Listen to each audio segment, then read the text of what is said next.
कहानी खजाने की परछाई भाग एक रहस्यमयी शुरुआत। बनारस के पुराने मोहल्ले में चंद्र महल नाम की एक हवेली थी जिसके बारे में कई कहानियां प्रचलित थीं। ये हवेली वीरान थी और लोगों का मानना था कि वहां आत्माओं का वास है। आर्या, एक युवा इतिहासकार, अपनी दादी के पास गर्मियों की छुट्टियां बिताने आई थी। दादी ने एक रात चाय पीते हुए उसे हवेली का रहस्य बताया। तुम्हारे परदादा ने इस हवेली को बनवाया था, दादी ने कहा, लेकिन उनकी मृत्यु के बाद इस हवेली में छिपे खजाने को कोई नहीं ढूंढ पाया। यह ताबीज तुम्हारे परदादा ने मुझे दिया था ताकि सही समय पर सही व्यक्ति इसे इस्तेमाल कर सके। ताबीज को देखते ही आर्या के भीतर एक अजीब सा उत्साह जागा।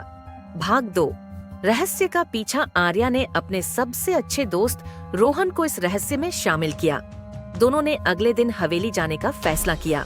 हवेली के आसपास पहुंचते ही माहौल भारी लगने लगा। वहां हवा में एक अजीब सी सिहरन थी। जैसे ही वे अंदर गए, ताबीज चमकने लगा और उसने हवेली की एक दीवार पर एक गुप्त दरवाजे का संकेत दिया। भाग 3 गुप्त मार्ग और पहली चुनौती। गुप्त दरवाजे से अंदर जाते ही उन्हें एक संकरी सुरंग मिली जो उन्हें एक बड़े कक्ष तक ले गई। कक्ष के केंद्र में एक पत्थर की पहेली थी, अगर तुम्हें आगे बढ़ना है तो सत्य को पहचानना होगा। मेरे चारों ओर अंधकार है, लेकिन मैं रोशनी लाता हूँ। मैं कौन हूँ? आर्या ने सोचकर जवाब दिया। जवाब सही था। जैसे ही उसने उत्तर दिया, पत्थर की दीवारें हिलीं और एक नया दरवाजा खुला। भाग 4 खतरनाक सफर। दरवाजे के दूसरी तरफ एक भूल भुलैया थी। इस भूल भुलैया में हर मोड़ पर खतरनाक जाल बिछे थे। एक जगह फर्श अचानक टूटने लगा तो दूसरी जगह दीवारों से तीर निकलने लगे। आर्या और रोहन ने सावधानी और ताबीज के संकेतों का सहारा लिया। आखिरकार वे भूल भुलैया से बाहर निकले और एक विशाल कमरे में पहुंचे। इस कमरे की दीवारों पर रहस्यमयी चित्र बने थे।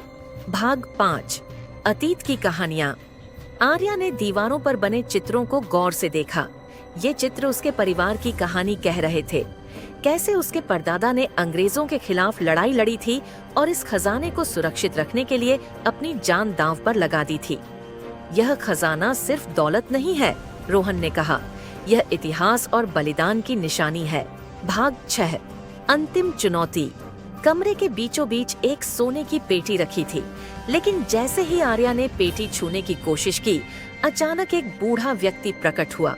वह लंबा, सफेद दाढ़ी वाला और गहरे लाल वस्त्र पहने हुए था। यह खजाना सिर्फ तुम्हारे परिवार का है, लेकिन इसे पाने के लिए तुम्हें एक अंतिम परीक्षा पास करनी होगी, बूढ़े ने कहा। उसने आर्या से 3 सवाल पूछे। 1 सच्चाई और झूठ में फर्क कैसे किया जाता है? दूसरा, खजाना किसे सौंपा जाना चाहिए? 3 जीवन में सबसे बड़ा मूल्य क्या है? आर्या ने सोचा और जवाब दिया। 1 सच्चाई का आधार हमेशा तर्क और विश्वास होता है। 2 खजाना उसे दिया जाना चाहिए जो इसे दूसरों की भलाई के लिए इस्तेमाल करे। 3 जीवन का सबसे बड़ा मूल्य ईमानदारी और निस्वार्थता है। बूढ़ा मुस्कुराया और कहा, तुमने अपने परदादा की तरह ही सही जवाब दिया। अब यह खजाना तुम्हारा है। भाग 7 खजाने का खुलासा। पेटी के अंदर सोने चांदी के गहनों के साथ एक पत्र और कई पुरानी किताबें थीं। पत्र में लिखा था, यह खजाना सिर्फ धन नहीं, बल्कि हमारे संस्कार और ज्ञान की निशानी है। इसका इस्तेमाल समाज की भलाई के लिए करो। किताबों में परदादा के जीवन की कहानियां और उनके द्वारा बनाए गए भविष्य के योजनाओं के दस्तावेज थे। भाग 8 नई शुरुआत। आर्या ने फैसला किया कि इस खजाने को संग्रहालय को दान करेगी ताकि लोग उसके परदादा के बलिदान और इतिहास को जान सके। किताबों को उसने डिजिटलीकरण करने का काम शुरू किया ताकि नई पीढ़ी उससे सीख सके। आर्या की यह यात्रा सिर्फ एक खजाने की खोज नहीं थी, बल्कि यह उसके जीवन का उद्देश्य बन गई। उसने अपने परिवार की विरासत को पहचान लिया और उसे आगे बढ़ाने का संकल्प लिया। अंत चंद्र महल का रहस्य सुलझ चुका था, लेकिन आर्या की कहानी अब शुरू हुई थी। वह जान चुकी थी कि असली खजाना दौलत नहीं, बल्कि ज्ञान, परंपरा और मानवता है।